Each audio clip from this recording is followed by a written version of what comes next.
দক্ষিণ দিনাজপুর জেলা তৃণমূল কংগ্রেসের ও হরিরামপুর ব্লক তৃণমূল কংগ্রেসের উদ্যোগে তৃণমূলে যোগদান শিবিরের আয়োজন করা হলো হরিরামপুর বাস স্ট্যান্ডে।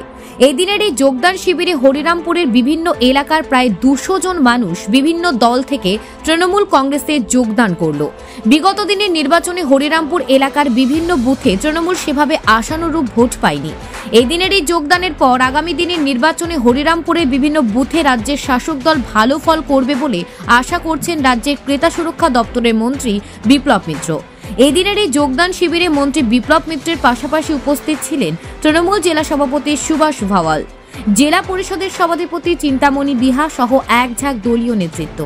এ বিষয়ে মন্ত্রী বিপ্লব মিত্র জানান, হরিরামপুর প্রপার থেকে একদম যেটা বাজার এবং এই হাটখোলা থেকে আরম্ভ করে সমস্তটা মিলে এখানটায় এবং হরিজন পাড়া এটাকে নিয়ে 3 দফায় আমাদের এখানটায় আজকে প্রায় কয়েকশো মানুষ তারা তাদের পরিবারদের নিয়ে যোগ দিল। এই সংখ্যাটা এখন প্রায় 250-র মতন হয়ে গেল।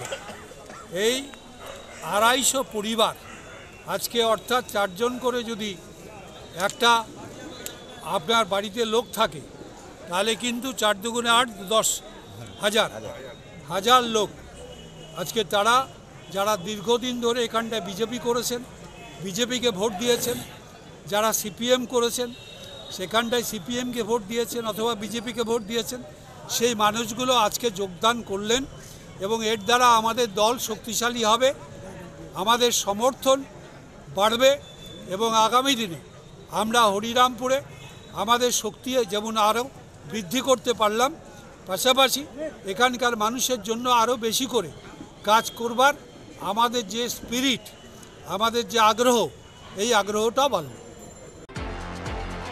হরিরামপুর থেকে শুভময় ঘোষের প্রতিবেদন, নিউজ টুডে।